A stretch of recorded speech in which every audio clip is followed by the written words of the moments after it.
Hey everyone. Hello. If you're new here, my name's Tony. This is Cassie. Hello. And to date, we've lost over 150 pounds combined with the keto diet. Today, we are going to discuss intermittent fasting.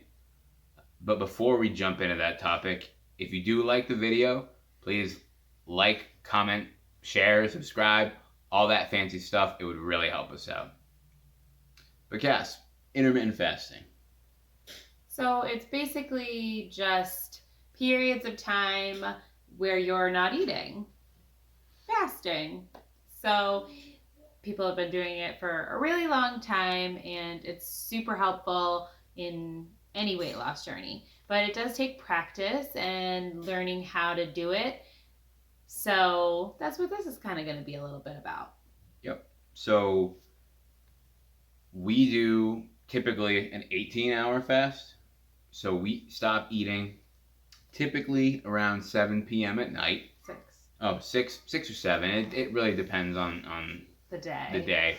But then we won't eat again until like noontime, 1 o'clock the following day. So that's just how we do it. That's what we've grown accustomed to. But there are all sorts of different types of fasting. Yeah, some people do alternate day fasting, they do extended fasts. We don't do alternate day fasting, which is literally you have an eating day and then you have a fasting day for a 24-hour period. You only can consume, if it's super clean fasting, you're drinking water and nothing else. We don't clean fast, I guess, so to speak. On our, well, we fast every day, but we drink coffee, but we don't have anything else. So black coffee with stevia technically, in my opinion, doesn't break a fast. That could be medically wrong, but to me it doesn't break my fast. Yeah, I mean, I think that coffee is insignificant in when it comes to it, because if you're just using coffee as a crutch to get to your next meal, I don't see anything wrong with that. Yes, as long as it's a black coffee with some sweetener, not a bulletproof coffee or anything else. French vanilla extra. Yeah, no, none of that. That is not right. But let's just kind of start with, in all honesty, when you want to get into fasting, it's really hard because it's really intimidating in the sense that you should know to go slow. Don't wake up and go, I'm going to starve myself until 1 p.m. and think that you're going to be able to just do it. It doesn't work like that. I never thought I could fast, and then I just woke up and was like, I'm just going to wait 30 minutes before I have anything to eat. And then I did that every day, and I just kind of chopped off time that way, and it became more comfortable and more natural to just not eat for those periods of time. I think now if I were to get up and have breakfast, which I have occasionally, random days, sometimes you are just hungry, and on those days it feels strange to me now because we've been doing this for 10 months. So I didn't start fasting probably until like 3 or 4 months in. So I guess technically fasting has only really been for 6 to 7 months, but it only takes 21 days to form a habit. So it's really quick that you get used to it. So my suggestion is go slow, and also understand that if you aren't following low carb or keto, fasting may be really difficult for you. So just also have that in mind. If you're going to start fasting, start incorporating low carb, maybe not keto 100%, but low carb in there too. Another thing is picking a schedule that works for you. So for us, Yeah, we fast every single day. Every day, yeah. But that is just, again, what we've grown accustomed to. That's what fits within our lifestyle. That's the amount of times that we can eat and I think actually fill our calories for the day. Because when you fast, it's not that you're just eating everything in sight within that time frame. Yeah.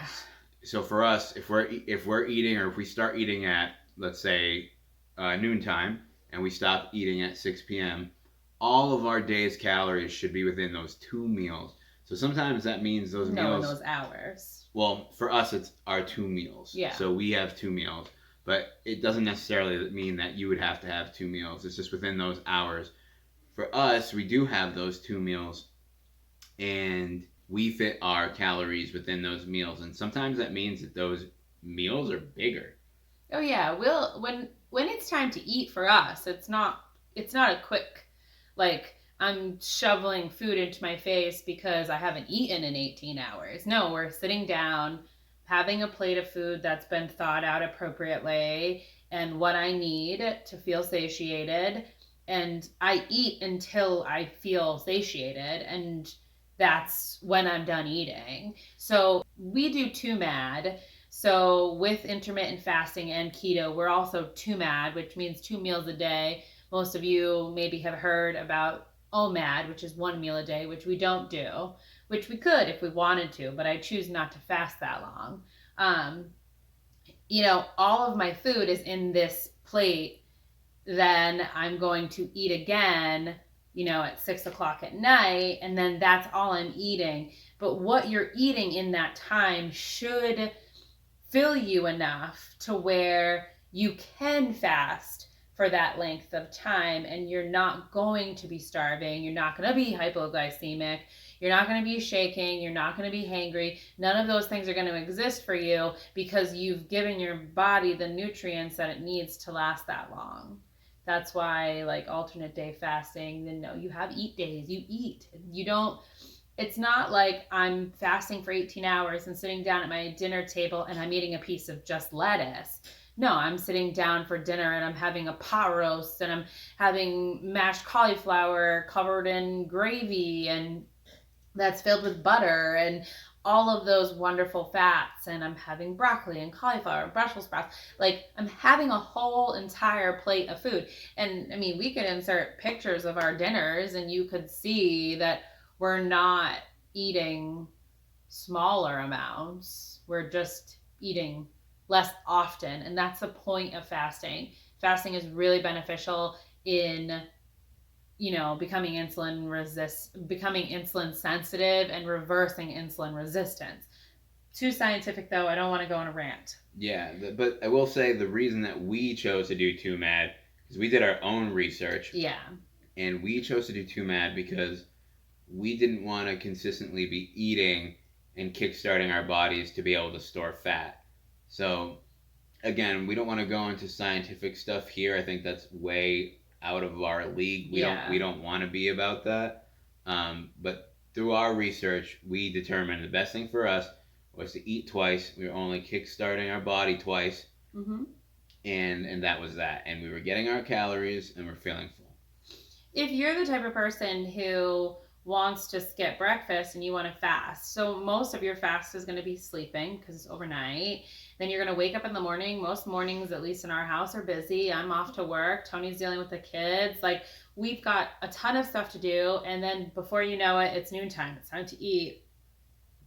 Maybe that doesn't work for you. Maybe you're the opposite. Maybe you need to skip dinner.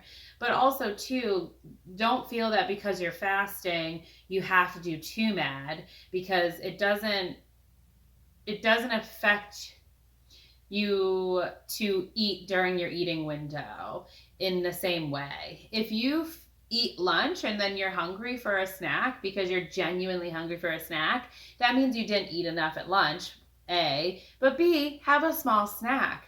It's not going to kill you. It's in the eating window. And then have your dinner and then fast. You might find that when you get to dinner, if you had a snack, maybe you're not super hungry for a crazy big dinner. You won't eat a big dinner. You might have a harder time in the morning fasting for a longer period of time because you didn't give your body enough. So it's a delicate balance, but it's, again, learning yourself and learning how to get through that. So that's kind of really the long and short of it. it really will help you deal with your natural, learning your natural needs for eating. Our daughter in the background, sorry. So overall, what would you say your personal reason for fasting, and what do you think has helped you the most? So I think fasting for me was more of just,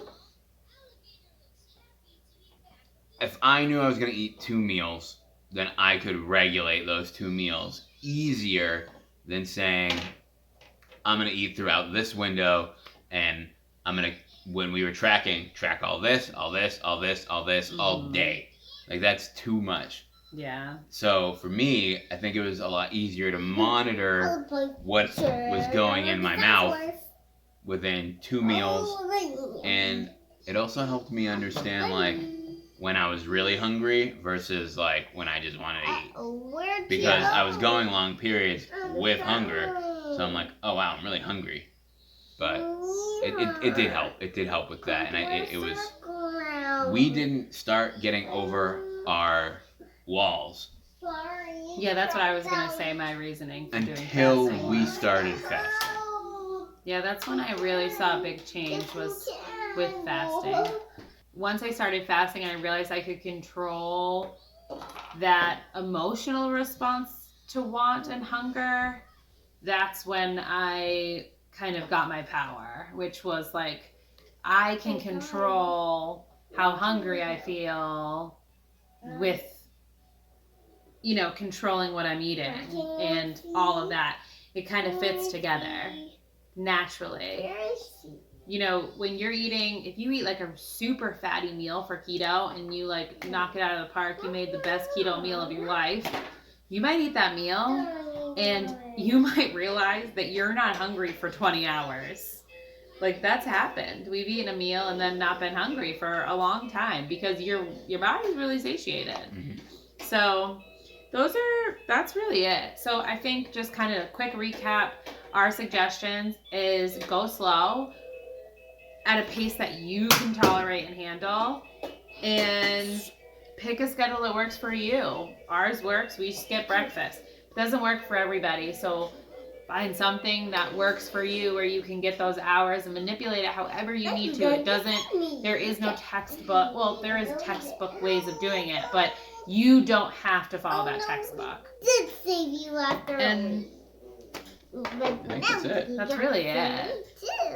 Alright guys, so before we get bombarded by kids, if you like the video, comment, like, share, subscribe. Fun stuff. Yay, please. Thank you. And we'll see you on the next one. Bye. Take care. Bye.